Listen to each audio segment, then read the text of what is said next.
Are you a lifelong reader? Maybe you can answer these three questions.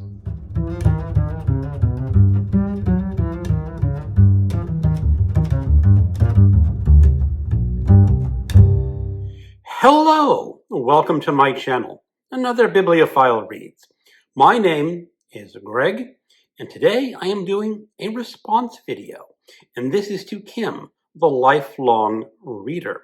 She produced a video a couple of weeks ago called Bookish Chat episode number 3, where she asked 3 questions for a lifelong reader. And both Robert G., reader of books, and Steve Donahue did response videos. And I decided this is a pretty interesting set of questions.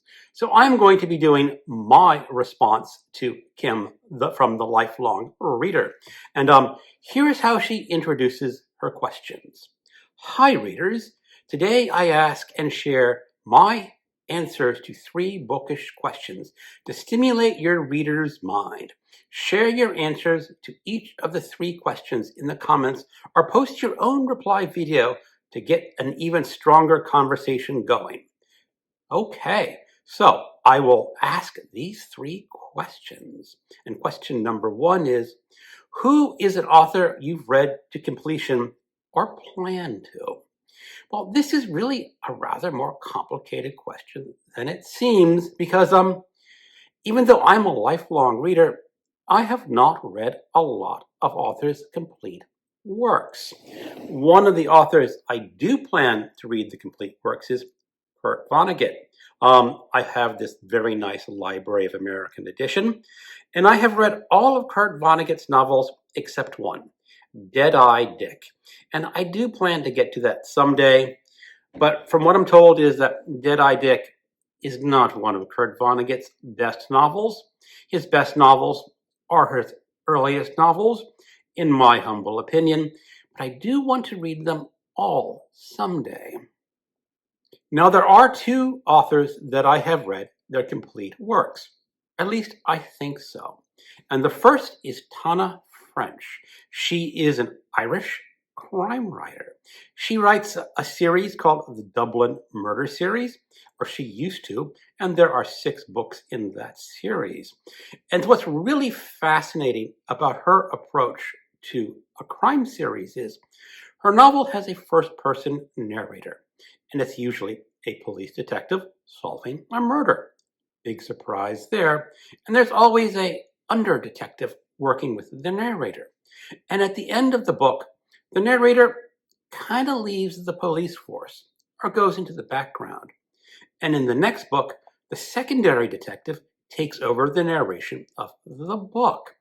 And I think that is just an incredibly inventive way to do a series. It makes sure that you're not dulled by the character. Even if the character is very interesting, each new book will be a new approach to the detective series. And in the 3rd book, the narrator is actually the chief of the undercover department who is unofficially investigating the death of his girlfriend from 17 years ago. He did not know that his girlfriend had been murdered. He thought she just ran away to England. But when he was discovered, or she was discovered dead in an abandoned building, he's sort of investigating the murder on the sly. He is not the official investigator of the crime.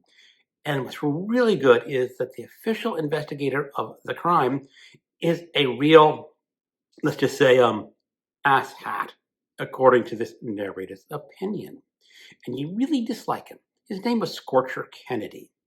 And then in the 4th book, you learn that it's going to be narrated from Scorcher Kennedy's point of view.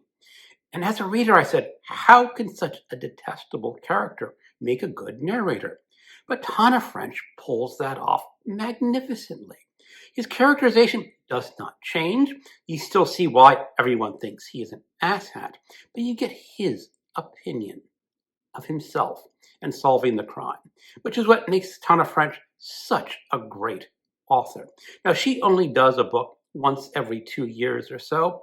She takes her time, and that really shows in the quality of her writing and her plots. Now, she has gotten off the Dublin Murder Squad series, and she's currently writing about an ex-Chicago detective living in Ireland. And I have read 2 books from that series, and she has a 3rd book coming out next year in 2026. I have it on pre-order. I'm really excited to get to it. Another author that I have read to completion is John Williams. Now, he's really rather simple. He only has 4 books that he published. He also edited a volume of poetry called English Renaissance Poetry, a collection of shorter poems from Skelton to Johnson. I have not read his editing of poetry collection, but he's not really the author on that one. And he's a fascinating author because all of his novels are completely different from the other. His first novel is called Nothing But the Night. It is called a psychological noir novel about a young student basically drinking himself into an existential angst. Stoner. Stoner gets a lot of attention on BookTube, and for good reason. It's the story of a young man going off to college. He's supposed to be studying agriculture, to work on his father's farm, but he falls in love with literature and teaching, and he becomes a college professor. But his life as a college professor is very quiet. One of those lives that just get lived. A simple life, an unextraordinary life, but it is an extraordinary novel because it delves into the depths and the love of literature and of teaching. Butcher's Crossing. This is my personal favorite of the 4 novels. This is essentially a Western story.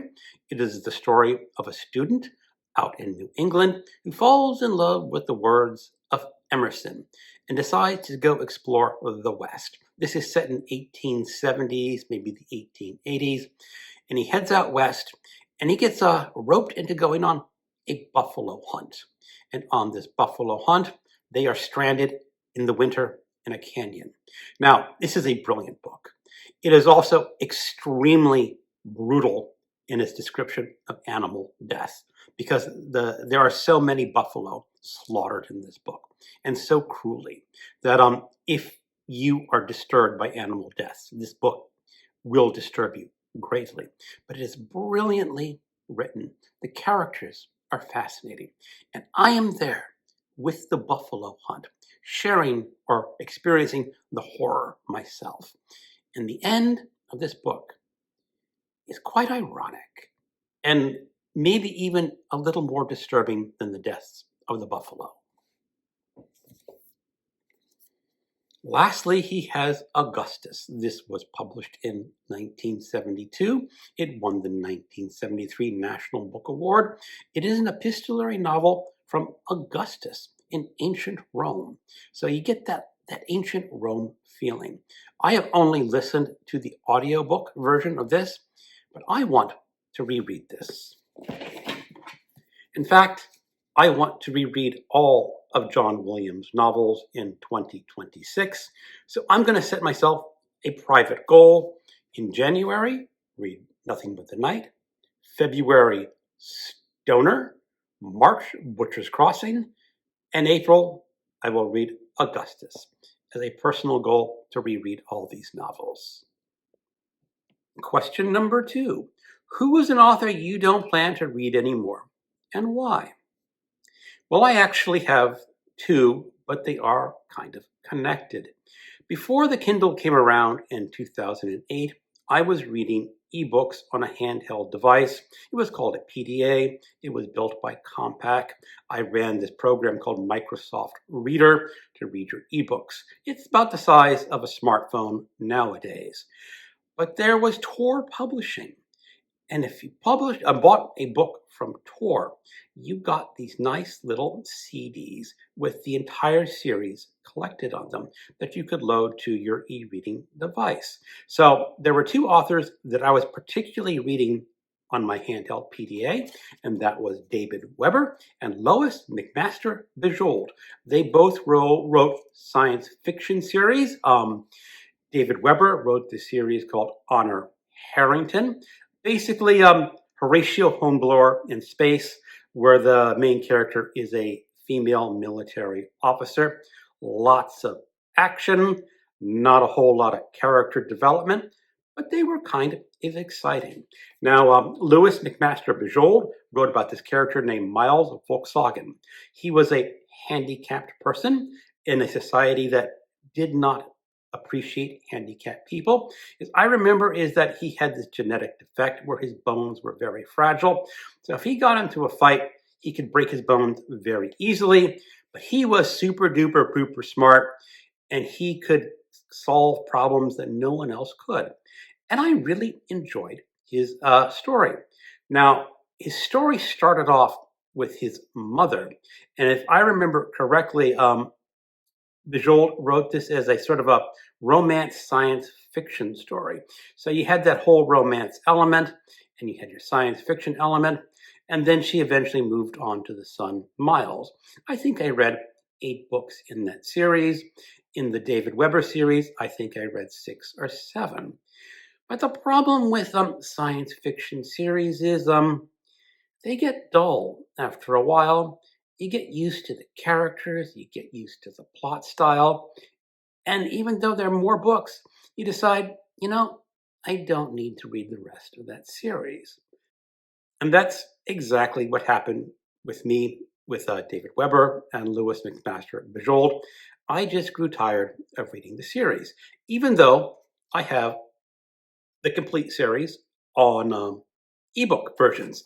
Now, the ebook versions that you get on these old CDs do not currently work with the modern ebooks. You had a Microsoft Reader. They may have the Mobi Pocket, which used to be supported by Amazon, although they've dropped their support. There may be some HTML versions on these discs. One of these discs still works. One of them does not. I'm not sure if the one that does not work because it's just a bad disc, or that the format of the disc was expecting an old Microsoft Windows to look at it, and it just can't read it anymore. So I'm not sure I can access these ebooks anymore. But would I read David Weber or Lois McMaster Bujold again? I don't think so. But maybe I should give them another try. Continue on in the series, or just start the series over again. I don't know, but I don't have any real plans to read them again. Question number 3. Who was an author you'd like to have dinner with, and why? Let me pick William T. Vollmann. William T. Vollmann, I think, is one of the most talented and intelligent authors writing today in the United States. But he is very dense and very complicated. His subject matter puts off a lot of readers, but his books are really worth it. His books essentially come in 2 categories. The first is the 7 Dreams series, and it is a series really in name only. They are a collection of novels linked thematically. And his theme is the encounters between Americans or Europeans and the Native American Indians. The first book in the series is The Ice Shirt. It is about the encounters with the Norsemen and the Native Americans in what would become Canada. Now, of course, there is not a lot of historical detail about that encounter, so a lot of this is fictionalized. I will hold up the second book in the series. This is Fathers and Crows, and this is a lot more detailed, has a lot more historical fact. It is the encounters between the Jesuits and the Iroquois Indians and what would become Canada. Very dense, very difficult, but utterly fascinating. And this is a huge book. It is 900 pages long, but you will have to really dig down deep to read this book. And his second style of fiction involves prostitutes. William T. Vollmann is fascinated with prostitutes. So if stories of prostitutes don't float your boat, it's not going to be your thing reading this book. This, again, is another huge 800-page book. I won't go into the details of the plot other than it involves prostitution and homelessness. Now, I would love to have a conversation with William T. Vollmann over dinner. I did actually meet him in person a few times. He went on book tours on the West Coast, and at that time I lived in Seattle, and he would do a book talk somewhere in Seattle, and then he'd invite everyone out to a pub to have a few beers. So I would go to the pub, and I got to talk to him briefly during one of these pub visits. He actually sat down next to me, and I had some polite, brief conversation, but it was not a detailed bookish conversation because he was talking with a lot of other people at the table. But I'd love to have a dinner alone with him where we could discuss what it means to be a Native American or a European trying to throw them off their land, because even though William T. Vollmann is Caucasian, his sympathies are always with the Native Americans.